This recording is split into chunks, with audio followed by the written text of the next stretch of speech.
Here's the title of this article that was written by Andrew Baggarly of The Athletic. Brandon Crawford on the end of his Giants tenure. I was not wanted back. Have the Giants lost their way, or was Crawford's departure just really an inevitability and something that shouldn't have surprised anyone at all? You are Locked On Giants, your daily San Francisco Giants podcast. Part of the Locked On Podcast Network, your team every day.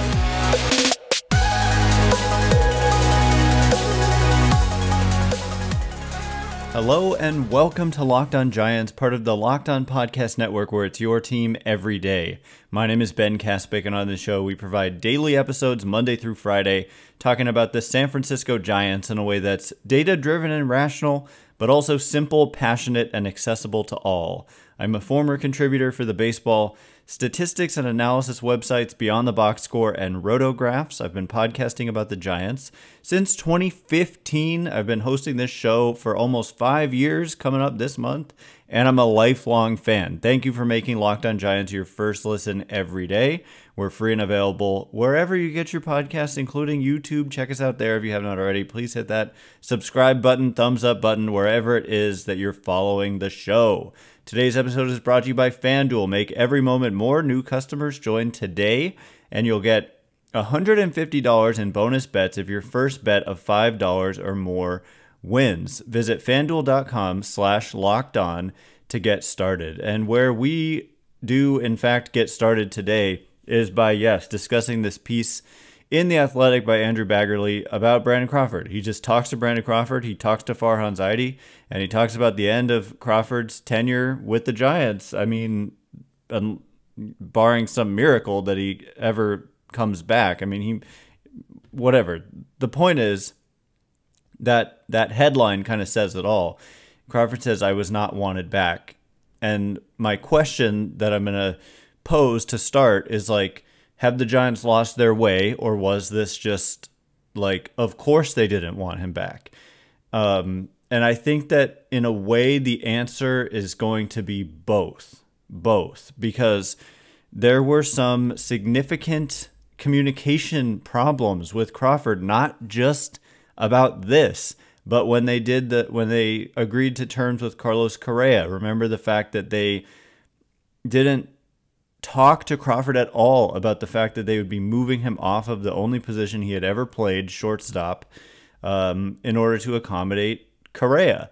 What was that the right move defensively? Like, is Correa younger and better than an older version of Crawford? Probably yes. But at the same time, why not communicate with the man who's a franchise icon? And there was kind of more of the same in here. But at the same time, I never for 1 second expected Brandon Crawford to come back. And it was just like the writing was on the wall that he was not going to be back. And so I think that this is kind of a case, when we read the quotes from Crawford coming up in a second, of a player who, you know, they have a lot of pride. They're extremely talented, even if they're struggling at the major league level. These guys are so talented at baseball that maybe they have a hard time viewing themselves objectively. Although in this case, Crawford kind of said that he was open to a different role. He was open to a role in which he was a bench player, someone who moved around the diamond, someone who was a mentor to the younger players, and that he wanted to return under those terms. Problem is, if you bring him back, it's basically like a Rule 5 guy. Like, he's such an icon here that you would not be able to DFA him even if he was providing no value whatsoever. And you can't just occupy a coveted roster spot with someone who's not providing actual baseball value. And you want to say, oh, but his influence on the young players or whatever. Well, how did the last 2 years go when he was here? And so I just think that the writing was on the wall. Personally, I mean, it's his choice, and I'm happy that he made whatever choice was right for him. But, you know, I was hoping that he would retire so that he could retire a Giant. And the performance the last 2 years speaks or screams retirement. He hit 216 the last 2 years with a 293 on base and a 332 slugging. It's just abysmal offensive performance. It's not like he was really bad against lefties, but pretty good against righties. No, he was just bad against everybody the last 2 years after that kind of crazy resurgent 2021. He also put up minus 20 defensive run saves, admittedly plus 10 outs above average, so huge discrepancy there. What I saw was a little bit of both. I saw like kind of more bobbles and errors than we were used to, but also at times just standard Crawford plus defense. And so, I mean, he's entering his age 37 season. And so if you're expecting that he's not going to hit, that the defense is in decline as it does as you become 37 years old and your mobility starts to suffer, and you cannot DFA him. Like if he makes the team, if you sign him to a major league contract, you have to keep him on the roster all year, because if you DFA him, there's no bigger insult than to DFA an icon. And so I totally, completely understand the baseball decision to move on from Brandon Crawford. And what does Brandon Crawford has to say? Well, in this, again, piece in The Athletic by Andrew Baggarly, Crawford says the following to Baggarly, quote, "The bottom line is I was not wanted back by the one person whose opinion matters." And then Baggarly says, Crawford, referring to Giants president of baseball operations, Farhan Zaidi. Crawford continues, "So I went with a team that gave me a major league contract. The Cardinals have a long history, blah, blah, blah, blah, blah, blah, Cardinals. The bottom line is I wanted to come back to the Giants. That was obviously the ideal situation for me." And then Baggarly says he said he made his feelings known to Zaidi in November when Zaidi left the GM meetings in Scottsdale, Arizona, and Crawford suggested a face-to-face meeting. Crawford told Zaidi he was not seeking to reclaim his role as the everyday shortstop. He expressed a willingness to play multiple positions while mentoring Giants rookie shortstop Marco Luciano and other young infielders. He said he would be happy in a support role while spending another season making baseball memories for his 4 oldest children, ages 5 to 11, all of whom had cajoled him into postponing retirement. So there you have it. The kids want him to keep playing. And then Crawford says, "I had no playing time expectations." I just have to pause right there. You can't occupy a roster spot and not play. Like, you're going to play. And if you're not playing, you can't occupy a roster spot. I'm sorry. I love Brandon Crawford, but this is like just a case of denial almost. And it's not, because he goes on to say like he didn't play well, and he gets that. But did any of us really expect Brandon Crawford to come back? I think, like, I'll do a Twitter poll or something. So like everybody assumed that was it. Like, that's why he got, people showed up to the last game of the year to say goodbye to Brandon Crawford. The writing was on the wall, but it wasn't for Crawford. Like, he didn't see it the way we all see it. And I think that's like, I mean, like, if you've had the career he's had and you just have the talent that he has as a baseball player, even if it's like declining, you're still like, if he were to go and face, college pitching or whatever, he would just dominate, although, man, college pitching has gotten pretty nasty. But anyway, he said, just to help out and be a veteran mentor type for Luciano, Schmitt, Fitzgerald, continue to be that guy for Tyro, whoever else I could help out in that capacity. That's what I came to him with. So to me, that screams like coach. And I'm pretty sure if he wanted to be like on the coaching staff or something, that they would probably find a way to make that happen. But you're talking about occupying a roster spot, and you're talking about a guy who hit at the level he hit the last couple of years, and there's the declining defense, and there's the fact that there's no getting out. Once you sign him, there's no getting out, because it's worse. Like, as bad as this article has been received, I think that having to DFA him in the middle of the season would just be so much worse. And so it's kind of like Farhan Zaidi was stuck between a rock and a hard place here. So Crawford says, I was told I could earn the last spot on the roster like anyone else could as a non-roster invitee. That was the nail in the coffin. And so some have asked me, like, well, what about Pablo Sandoval? You know, why is he on this roster? And like, what's the difference there? The difference is that exact line. He could earn the last spot on the roster like anyone else could as a non-roster invitee. Pablo Sandoval, non-roster invitee. There's no expectation for being on the team. And Crawford was wanting a guarantee, like a major league deal, when he was un-DFA-able. Even though you technically could DFA him, it's very, very different circumstances. So to say that was the nail in the coffin, I mean, when he says there's no expectations, the expectation is I'm on the major league team all season long.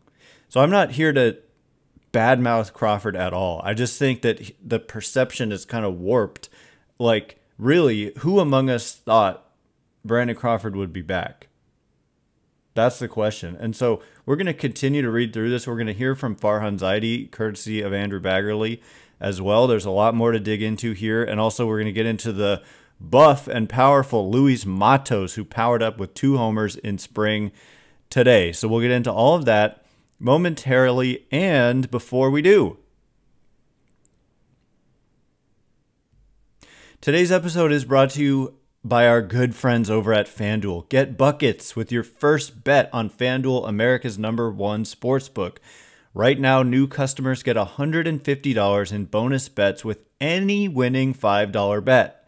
That's $150 if your team or any other team that you bet on for $5 or more when you go to FanDuel.com/lockedon wins. Bet on all your favorite NBA players and teams with quick bets, live same-game parlays, exclusive props, and more. So currently, the Warriors are currently in action, I believe, and favorites by ever so slim of a margin at -118 over the Toronto Raptors. But that's what I'm saying. You can look at the Boston Celtics favorites at -1400 over the Mavericks, and you place it just changed to -1200 actually, but place a $5 bet, and if your bet wins, you get $150 in bonus bets at FanDuel.com/lockedon. So go there, FanDuel.com/lockedon, and shoot your shot. FanDuel, official sportsbook partner of the NBA.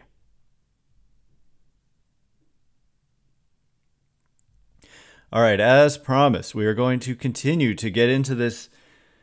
I don't want to call it juicy. It's really ultimately sad article by Andrew Baggarly. Like, this isn't what you want. And so I am gonna make the point, like, that in a way, like, the Giants have lost their way. But at the same time, I think this is nuanced, and that Crawford kind of is misreading his value. You know, he had opportunities to be that guy the last couple years, and I don't know. A roster spot is super valuable, and you have to be someone who performs. You know, they're always sending guys down and DFAing guys, and it's because they're not performing. And if you're Crawford and you're not performing, they don't have that luxury. So that's a problem. Anyway, thanks again for making Locked On Giants your first listen every day. Every dayers on Monday, we're gonna be dipping into the mailbag. I know we said we were gonna do it today. I considered this article kind of big enough that it warranted focusing on it instead, as the mailbag is not necessarily time sensitive. Hopefully, we're talking about like a Blake Snell signing or something soon, but if not, we'll be doing a mailbag Monday for you coming up on Monday. Locked On has launched the first ever national sports 24/7 streaming channel on YouTube, and now it's also available on Amazon Fire TV in the free Fire TV Channels app. Locked On Sports Today is here for you 24/7, covering the top sports stories of the day with the local experts of Locked On, plus our national shows covering every league. Find Locked On Sports Today now available on the free Fire TV Channels app.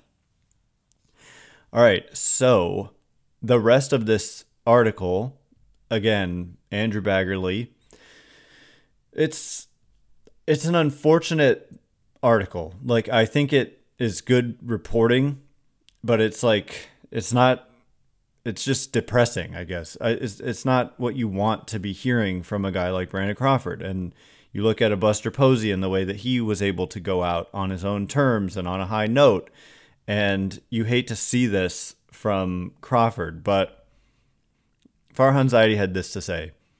He's been one of our most popular and important players, and we negotiated a 2-year extension with him after, this is Baggarly's words, after his banner 2021 season. It was actually in the middle of the season, which everyone was really happy with.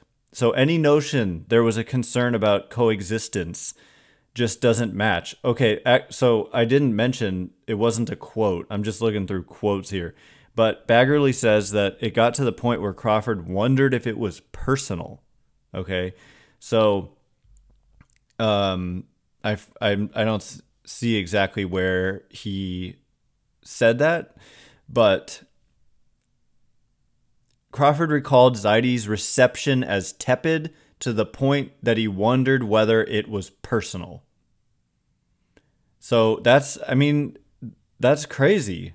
I think that's a little bit crazy, like, of personal.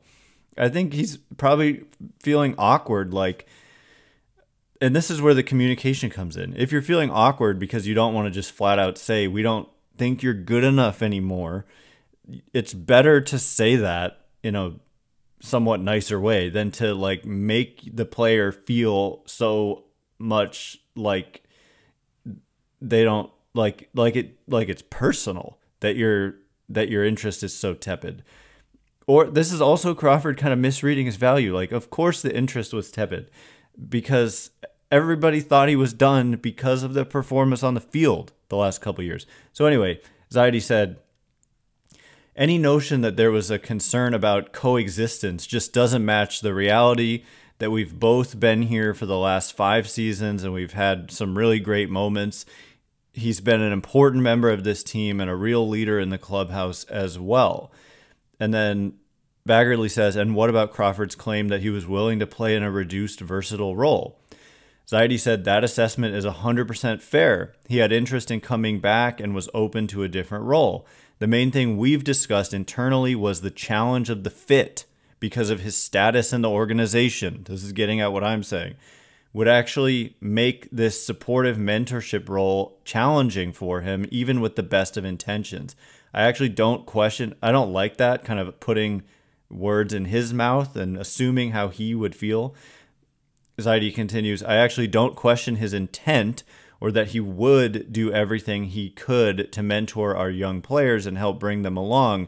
I just think we expect our younger players will have their ups and downs as young players do, and having the greatest shortstop in franchise history on the bench, it was just going to create a dynamic where it was going to be harder for our young players to play with a margin of error.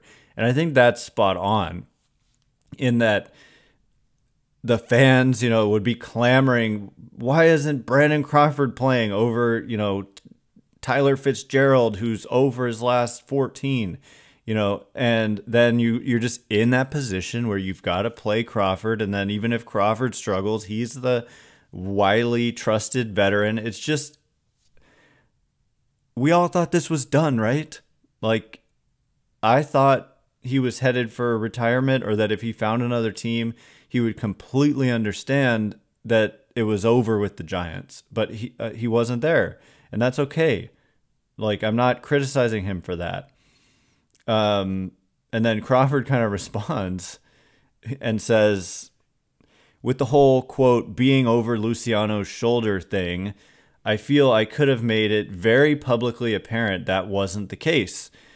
I don't even want to be playing every day because physically I'm not sure I could do that anymore with how much I've been hurt the last couple years. To transition to a role player makes sense.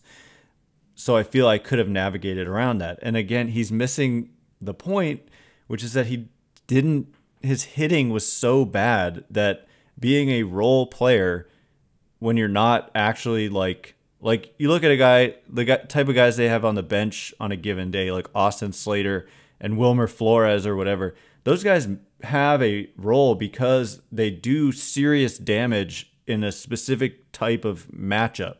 Whereas that's not the case with Crawford. Okay, you want to talk about defensive upgrade. Well, the defensive run saved is very negative the last 2 years. And you're talking about a guy who's 37. So you expect it to get worse. You expect it to get worse as the years go on. And then you're in a position, if all of it just comes together in a very bad season, you still can't cut the guy because it would be such a bad look.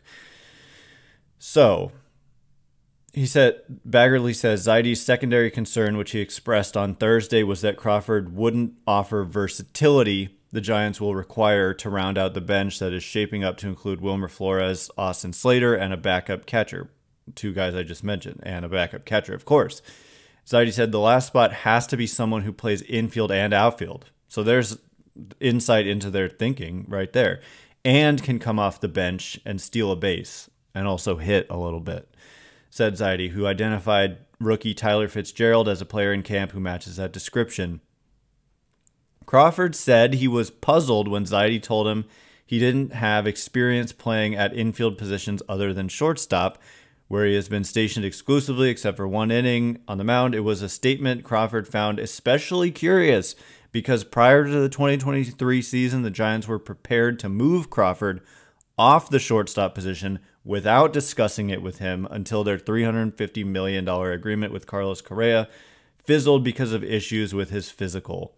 The lack of communication leading up to the Correa agreement wasn't Crawford's only misgiving over how last season transpired. He acknowledged that the final 2 seasons under former manager Gabe Kapler were, quote, not very fun at all and not how I wanted to go out.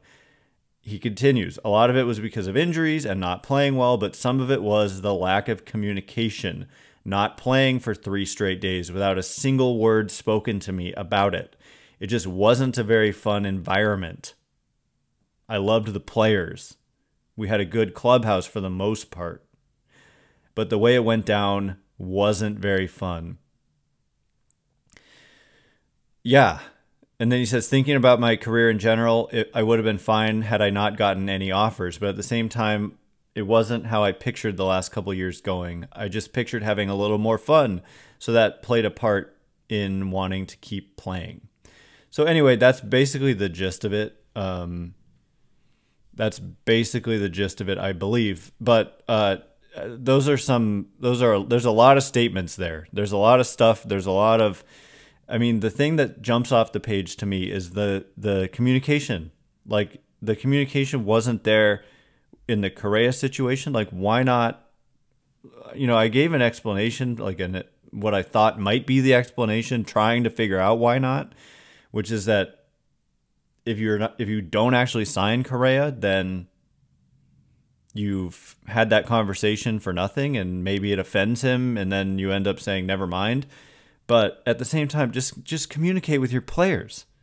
And it seems like with Crawford wanting to return, there wasn't clear communication either. And then also this juicy nugget about kind of basically Crawford throwing shade at Gabe Kapler and his staff and the environment that was created there. And so that speaks to it being a positive for this organization that they moved on from Kapler. And I think Bob Melvin is very much very, very different and is going to be a great communicator. And I don't expect problems like that under Bob Melvin, and that's a good thing. But Farhan Zaidi's got to work on his communication with players, especially ones like Crawford. And I don't like to hear that at all. So in a way, the Giants have lost their way because they used to be the opposite of this, where they would kind of overly reward their franchise legends.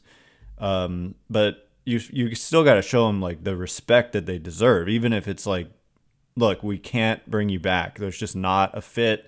You're 37. These guys are 22. We just have to turn the page. I'm sorry.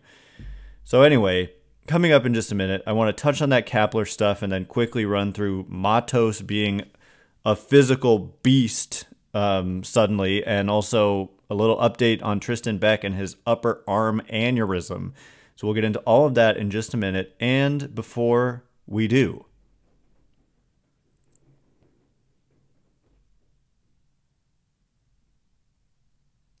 all right, as promised, we're going to touch on a few things here quickly.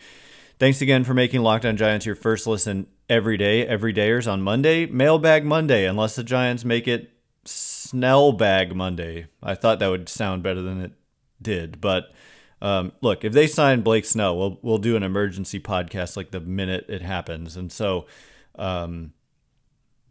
yeah, those guys are still out there. But I mean, eventually they got to sign, right? We'll see. But anyway, I just thought those comments about Kapler's clubhouse were certainly revealing and, explains the firing.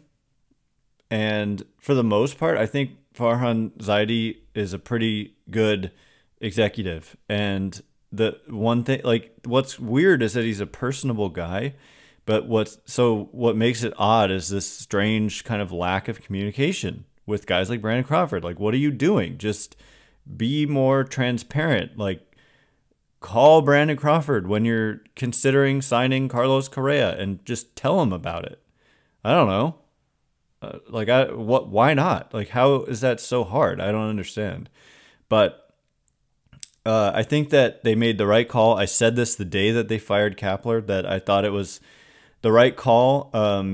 I've always said he kind of is just a little weird. And, behind the scenes, that weirdness may even be harder to live with, and it might create a really strange environment. And also it does speak to Zaidi's decision-making that he hired Gabe Kapler, who was not really personality-wise, in my opinion, like the right fit when it all was said and done. I think strategically, sure, you maybe some quibbles here and there, but he understands the analytics and all that, and makes on the margin decisions that help the team gain little advantages. But I think that turned out to not matter because you're losing the clubhouse. And that was important, and Zaidi hired him. And so there's it's different than evaluating baseball talent, but at the same time, Melvin, I just think, is a much better fit. Zaidi also hired Melvin, and Zaidi also made some really good signings, Kevin Gausman, but he also didn't bring him back, so there's a lot of, you can point to positives, you can point to negatives. One person Zaidi did not sign internationally was Luis Matos. So it shouldn't be like a game like this where it's well, this was a Zaidi person and this wasn't. But it kind of is that way sometimes. But it's true. Matos and Luciano were not.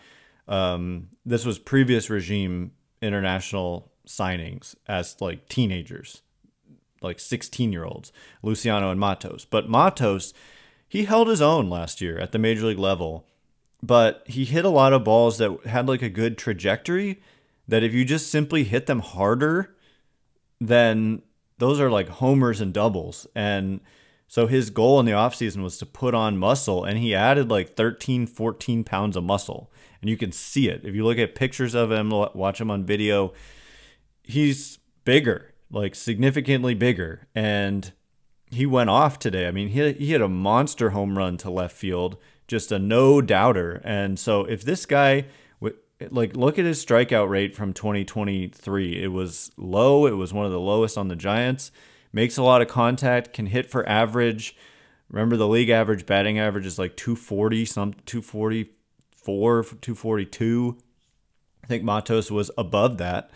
And on base was decent, just not a lot of power. But if he can start being a guy who can give you double-digit home runs, maybe even a 20 home run guy, and hit for average and not be so pushed defensively, in center, because Jung-Hoo Lee is going to be your everyday guy there, then, I mean, Matos has star potential.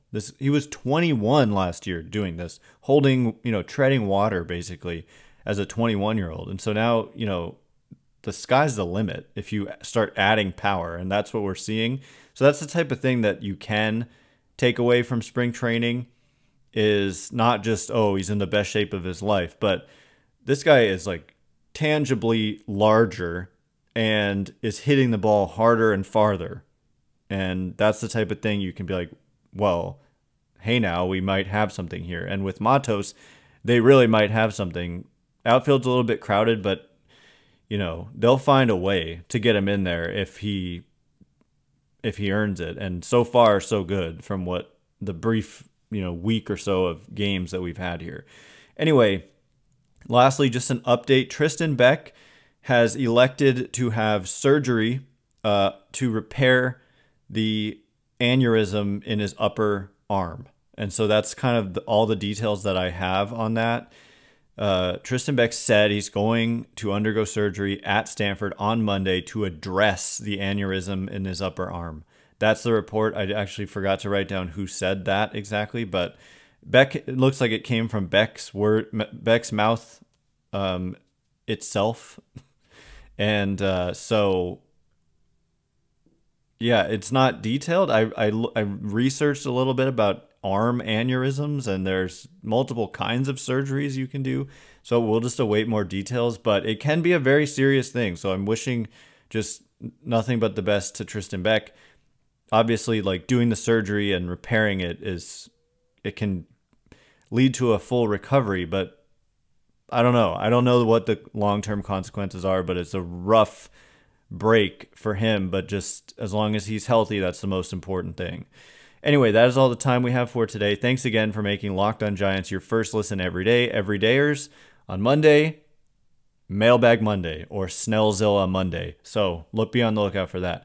Once again, my name is Ben Kaspick. Check me out on Twitter at Ben Kaspick, Kaspick. If you like this show, please consider rating it or leaving a review or smashing that thumbs up button. It helps me out so much, so thank you in advance, and thanks to everyone who's done so already. I can't wait to be with you again on Monday. Have a great weekend. Thanks again for listening. You are now Locked On Giants.